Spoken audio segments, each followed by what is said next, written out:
Back to the United States now. The spotlight is back on ICE after the fatal shooting of Minneapolis mother Renee Nicole Good and questions about what these agents can actually do.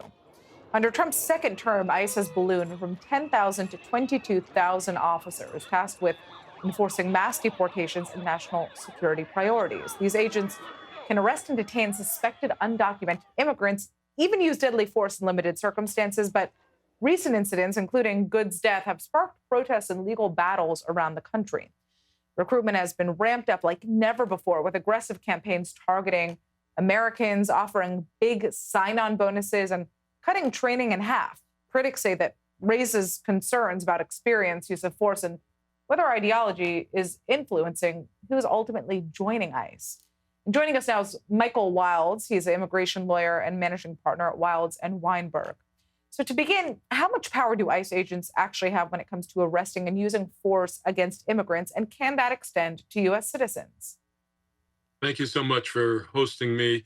You should just know, for the record, I'm a former federal prosecutor, and I'm a second-generation immigration lawyer. ICE is a federal law enforcement agency.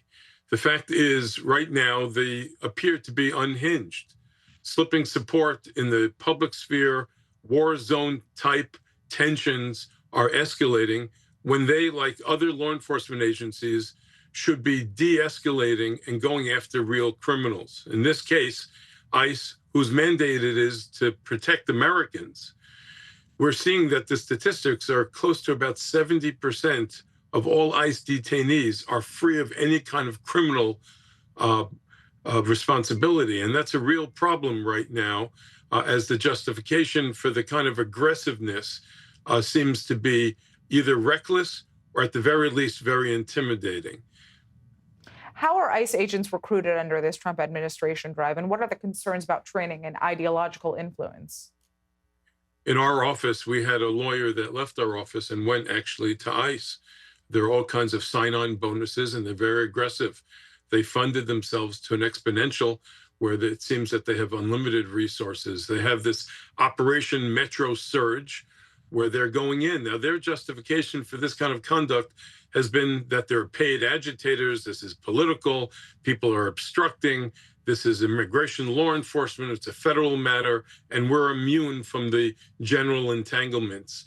But when you look at the conduct and you see you don't have the right to stop somebody, they could be a citizen. You certainly don't have the right to shoot and use deadly force, as in the incident that we saw. Racial profiling, disrupting civil life, unlawful arrests, and unjustified use of force seems to be what the media is showing.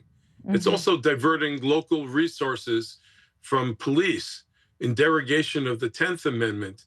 So I see a lot of legal arguments, but bottom line, we're seeing a significant distrust in the community with law enforcement, and our children are watching. This is not a good thing to see. Now, again, I'm very pro-law enforcement, and nobody, including immigration lawyers, we want to have hardened criminals in this country unless they can't go back and so forth for asylum and other reasons.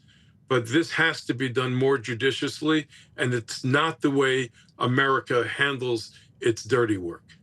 All right. Well, I'd like to thank you so much for joining us, Michael Wilds. Really interesting to hear your take.